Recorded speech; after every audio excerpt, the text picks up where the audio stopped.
What's good with it, family? It's your neighborhood bro Desmo, and I'm checking in with you guys once again, man. Hoping y'all are feeling wonderful out there, because y'all know me. I'm blessed by the best all the time. Y'all already know what's going on, bro. And I just hope that y'all are feeling amazing out there as well. As always, I appreciate all the love that I got on my last video, and any video on my channel for that matter. Y'all really don't understand when I tell y'all I appreciate you, bro. I really mean it, because you gotta understand, man, I'm still fairly a small channel, bro. So seeing y'all down in the comments, seeing y'all actually smash the like on the video actually motivates me to keep pushing, bro, because it lets me know that somebody is out there that truly appreciates what I do, bro. So shout out to y'all first and foremost. We're gonna take us a step in another direction in today's video. This is something that's been on my mind for quite some time now. I think it's a topic that's not really talked about enough, especially in the black community. Today I want to talk about modern day consumerism and how keeping up with the Joneses continuously keeps us poor. To paint y'all that picture for the point that I look to address in today's video, I feel like it's 100% necessary for me to start off with this quick short story. When I was a young fella growing up with my brother, of course single parent household, my mom did the very best she could in her attempt to raise two young boys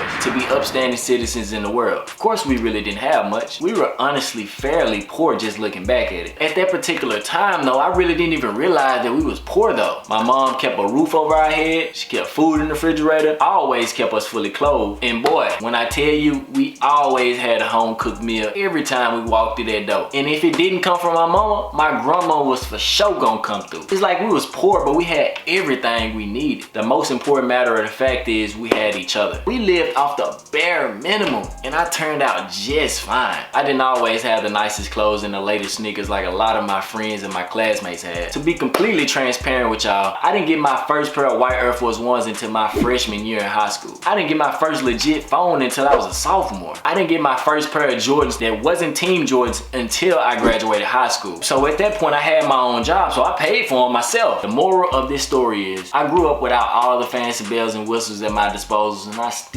still turned out just fine. Fast forward, it's 2024 now. We live in an age now where parents are already allowing their kids by the time they 3 or 4 years old to have their own phone and iPad, which I find absolutely crazy. And y'all already know the parents want their babies to look good, right? You would think that they'll go out and find their kids something nice and affordable, right? You wanna know what they do? They go out and buy them high-end designer clothes. You know the ones, right? Gucci, Fendi, Burberry, stuff like that, you know? They go get them Jordans and the latest sneakers that come out every weekend. Spending hundreds and hundreds of dollars on material items that the baby gonna grow out of next month. All for the sake to post on their Instagram so they can receive validation from their friends. Also the friends can say, ooh, look at little man. Girl, he got that on. Go ahead, daddy. And then the cycle continues. I remember for me, when I got my first car, bro, I was 18 years old. At this point, of course, I had already graduated high school and had my own job. I had been working for a little minute. I never forget it. It was a 1996 Nissan Maxima that I bought from my brody Yall for $2,200 back in 2015.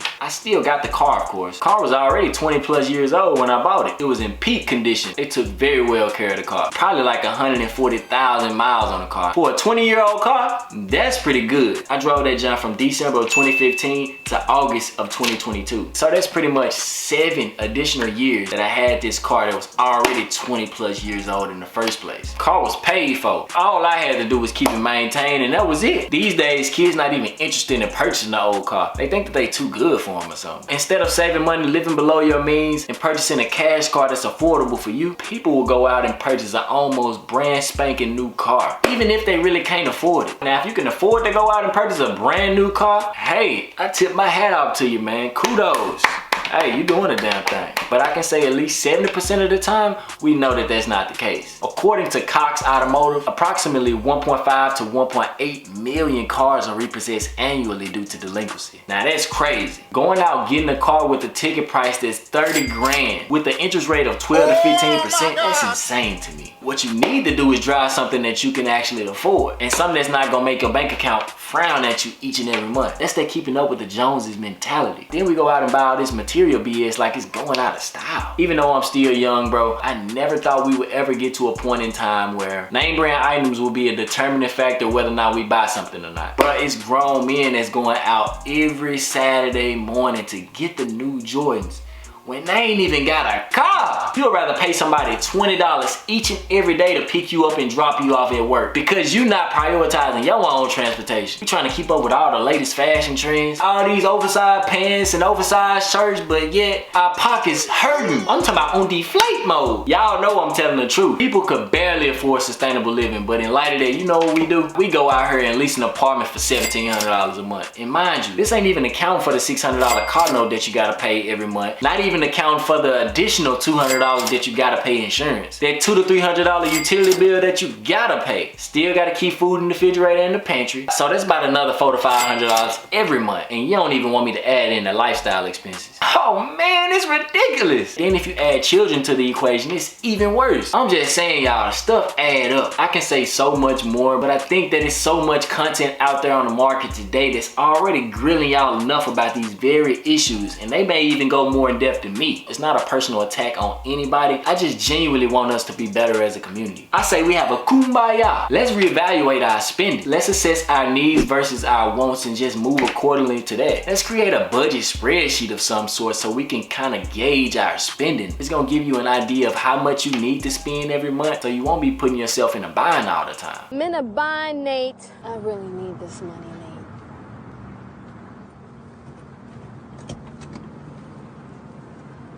Hopefully I added some value in somebody's life today, in hopes that you can potentially make a change for your future. I want it for you, but I can't want it for you more than you do. And it's not too late. I hope y'all enjoyed. And until next time, Brody is out in 3, 2, 1.